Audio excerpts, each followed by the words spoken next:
happy time and a carefree time. A time of auto rides and double dates.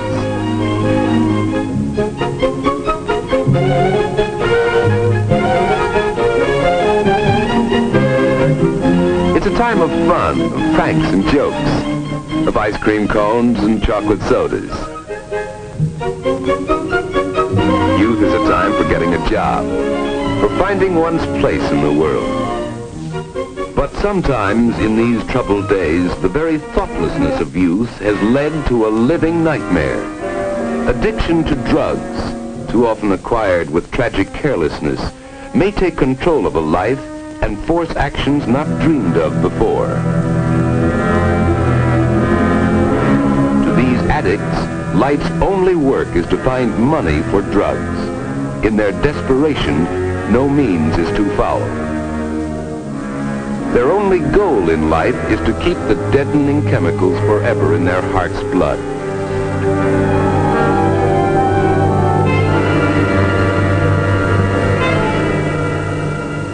The cause of this living death is a white powder, innocent looking, but deadly.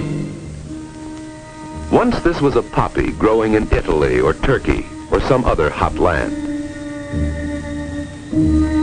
The dried juice of this plant produces opium, a powerful drug. Contained in opium is morphine, used by doctors to relieve severe pain. From morphine comes heroin, outlawed even medically from the United States. These and other derivatives form the group of drugs called opiates. Opiates are classed as depressants.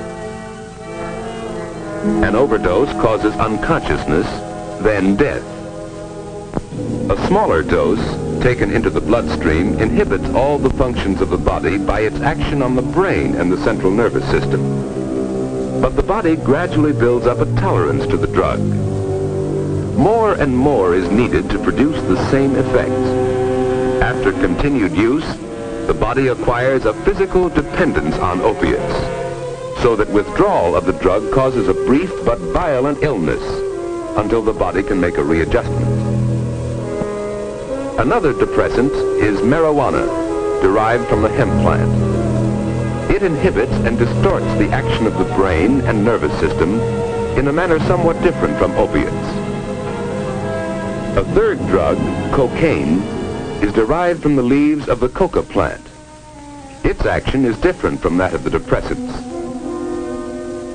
When cocaine enters the body, it has a strong effect on body functions by acting as an irritant on the brain. Cocaine causes unusual and often unpredictable feelings and actions. Instead of physical dependence, marijuana and cocaine cause profound mental and emotional disturbances. A large overdose of cocaine causes convulsions, then death. Government agencies charged with the enforcement of narcotics laws have been able until recently to decrease steadily the number of addicts in the United States. These addicts have included persons in every walk of life.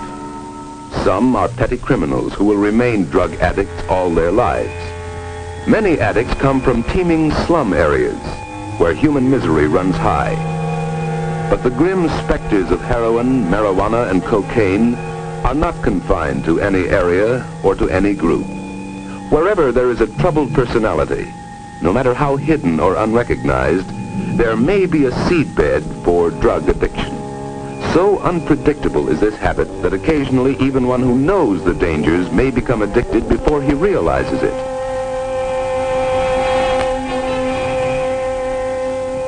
Sometimes the addict may come from a wealthy family, where drugs respect neither riches nor poverty.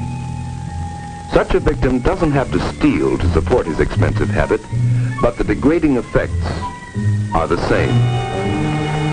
In recent years, there has been a shocking increase in drug addiction among young people, often in their teens, who take up the habit without the slightest understanding of the living nightmare they are so unthinkingly walking into.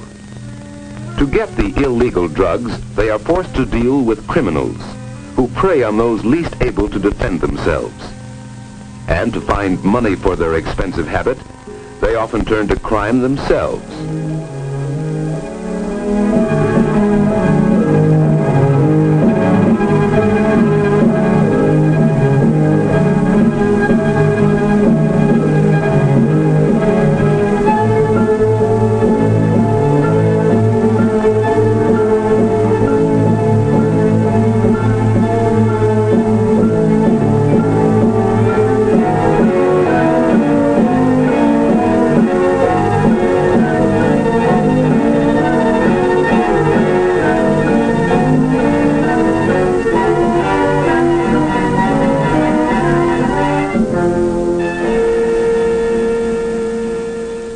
Down under his foot, and I found this envelope with 6 caps in it.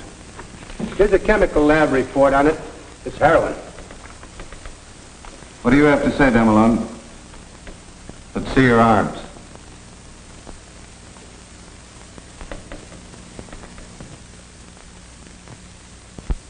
How long have you been taking heroin?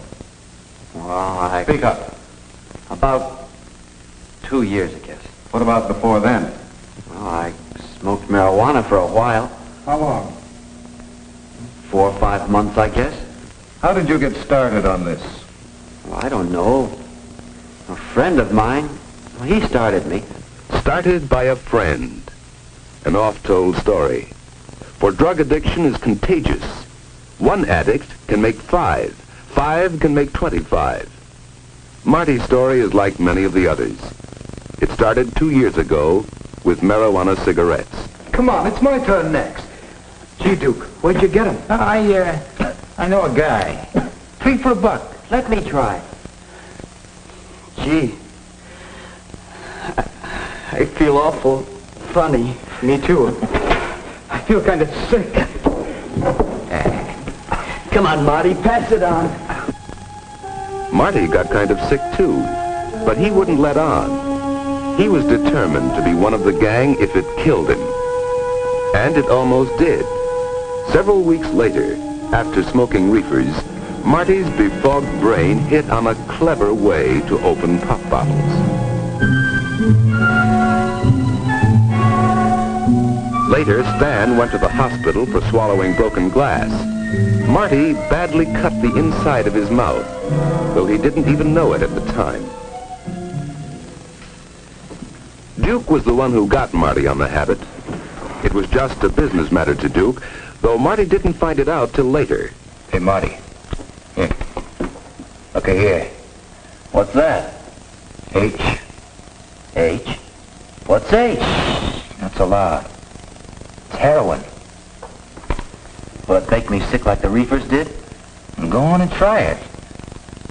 I dare you. How much does it cost? This one ain't gonna cost you nothing. It's free. Go on. I dare you. In his ignorance, Marty took that dare, little knowing the eventual horror that lay in the deadly white powder. Those first capsules were free. But when Marty started asking for them, the price came high. $1.50 apiece. That's right, kid. $15. This ought to hold me for a while. I hooked my camera to get this, though. Where's my cut? You don't get one. This kid's hooked. Go out and get some new kids if you want to cut. Oh, he's still snorting it. So what? Snorting or mainlining, what's the difference? He's hooked. Hey, look, I gotta have my cut. It's costing me more than ever now that I'm on speedballs. That cocaine comes high. That's your problem, kid. So, you're snorting it, huh? Yeah. Well, don't be a sucker. You're wasting it that way. Use a needle. Is that what you do, Louis? Listen, kid, I ain't on the stuff. Don't ever think I am. Yeah, sure. Like I'm doing it, see? Mainlining it. Don't it hurt? Yeah, sure, some. I guess that vein will give out someday. But the stuff costs too much to waste it. That's right, kid. You ought to go on the needle. Nah, I don't want to punch myself full of holes like that. But he did use the needle, despite his fear of it. At first he shot the drug under his skin, then directly into the vein. As his body gradually built up a tolerance, he needed more and more of the drug. There was no pleasure in it for Marty. It was a bodily demand. He was using 4 or 5 caps a day now, They cost him $7.50, $52.50 a week. It was more than his salary at the store could pay for.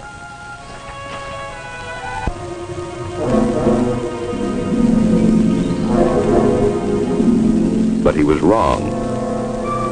Barston didn't prosecute, but Marty no longer had a job. Drugs were becoming Marty's whole life. He was abnormally sleepy, losing weight, cross, irritable, fearful that the puncture marks on his arms would be discovered. His former friends now let him strictly alone. But with a false sense of loyalty, they didn't report him to the authorities. They would have done him a favor if they had. The only associates left from Marty were other drug addicts like Duke. It didn't matter. Nothing mattered but the ever-present craving for the drugs. He had given up interest in everything else. Marty's family saw all of these symptoms and others too, but didn't understand them. Often in the morning, his pillow would be wet from perspiration. His mother knew something was wrong. Something. Marty, have you seen the pinking shears I bought last week? Can't seem to find them anywhere. How should I know, Mom? Marty, you don't seem right, son. I'm worried about you. I'm all right, Mom. Just leave me alone. There's something wrong. I'm going to take you down to Dr. Bleeker's this afternoon for a checkup. No. No, I'm all right. Well, you don't act like it, son. I don't know what it could be. Ever since you lost that job at Mr. Barston. I don't know. I'm all right, Mom. I'll snap out of it. I hope so. You've lost weight. You don't have dates. You don't go out with the fellas anymore like you used to. There's something wrong. I know there must be. Well, boys go through all kinds of stages. Dr. Bleeker can tell us if there's anything wrong.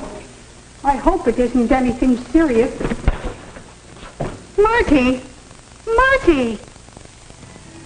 Marty was hooked, physically dependent on heroin. When he was without white powder too long, his whole body revolted in dreadful protest. Sweat poured from him. He got the shakes. He had cold chills. His nose ran and his eyes ran. He was doubled up by piercing cramps, plagued by sudden attacks of vomiting and of diarrhea. Nothing could stop these attacks but more of the white drug in his veins. All right, kid. Beat it. I don't want you hanging around here. Okay. Give me a chance. Hitting it tough, huh? None of your business. Okay. That's the way you feel about it? I was just trying to help you out, that's all. Yeah. You wouldn't help your mother out of a rat hole.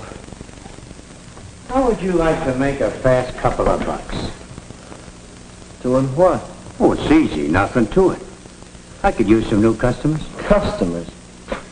You mean suckers. I'll give you the same cut I gave Duke. What happened to him? Oh, he's brought in everybody he knows. I gotta branch out. Well, I could use the dough at that. Fine. Start him out on reefers. It's easier that way, and it's cheaper. Yeah, that's the way I started. You got him? Sure. For you, 2 bits apiece. Well, give me 2 for now. That's all the dough I got. Right now. So Marty went out to spread his contagion. And Louis, well, it was just business to him. The capsules of heroin, so necessary to Marty, were only so much stock to Louis. That stock had reached him through a series of well-organized underworld transactions. Some months back, smuggled ashore in a box of fresh-caught fish, were a number of small tubes of pure heroin, 1 kilogram in all, a little more than 2 pounds. Originally bought for $1,000, it was resold after being smuggled into this country for $7,000. It was mixed with a similar-looking white powder, milk sugar, and sold again for $30,000. These were big business transactions possible only by organized criminal syndicates. Many believe such syndicates, in a cold-blooded scheme to create a market for their drugs, are directly responsible for the sudden growth of drug addiction among young people. By the time Louis Legty got it, the heroin had been cut many times, passed through many hands. he cut it again and put it up in capsules. There was less than 3% heroin in those capsules. The underworld made more than $250,000 on the original $1,000 investment. Big stakes, worth taking a few chances for, especially when Pusher Louie would take the rap. But even Louie wasn't taking much of a chance. He had junkies, dope addicts, working for him, like Marty Demelon. Marty had to keep going somehow to bring in the daily flow of money necessary to keep his habit supplied with drugs.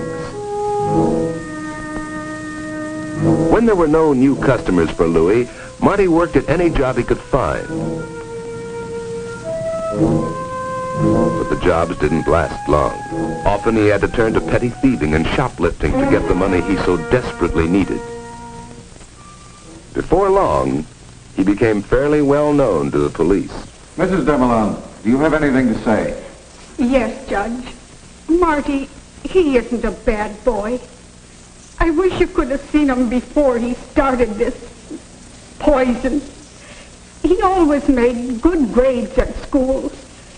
He was doing so well at Mr. Barston's grocery. Judge, he's a good boy. I understand. Demelon, I believe you acquired the drug habit through ignorance. If you knew then what you know now, you probably never would have touched that first marijuana cigarette.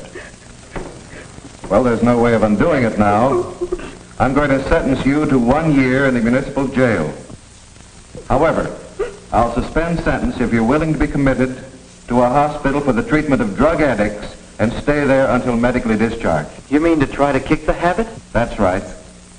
They know how to get you over the physical dependence with the least amount of withdrawal sickness.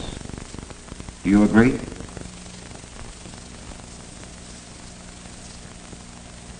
Yes, sir. All right, so ordered. Next case. For those already addicted to drugs, the first step in rehabilitation must be commitment to a hospital where they will be under medical guidance. For the addict willing to be committed or sent by the courts, there are federally operated hospitals. Adequate local hospitals would help to cope with this problem. The treatment itself lasts for months, but withdrawing the drug, the major problem is helping the addict achieve a workable psychological adjustment to life, a life which doesn't include drugs. It's a difficult procedure. No hospital, no doctor can be sure of success in trying to change long-time attitudes. Back in his old haunts, the former addict still finds himself shunned by all but the addicts and peddlers who were his associates before.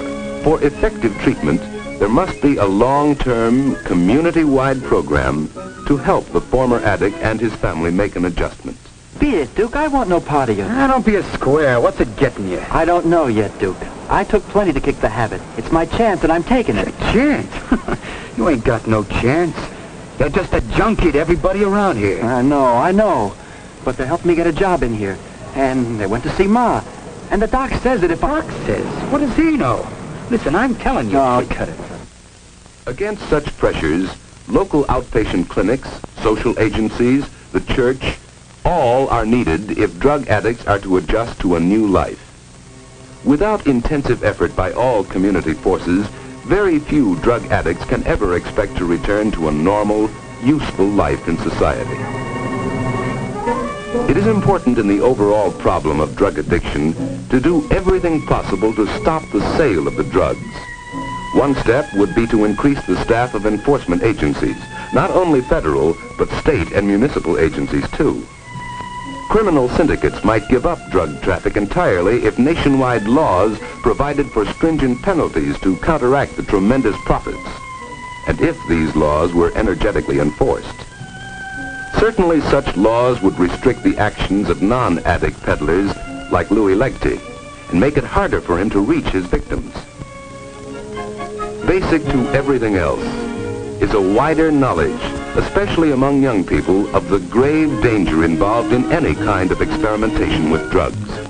They should understand the thoughtless curiosity about what it feels like to smoke marijuana or take a shot of heroin can lead to a lifetime of pain and torment, constantly faced by the horror of being without drugs. Much can be done to stamp out this vicious, if each person who knows of a drug peddler or a drug addict reports him to the authorities immediately as a deadly menace to himself and his friends. For every person must take some of the responsibility for preventing the growth of drug addiction. He must face the possibility that he himself may be a potential drug addict. Only by avoiding these drugs completely can he be sure that he will remain forever safe from a vicious habit which enslaves not only one's body, but the soul as well.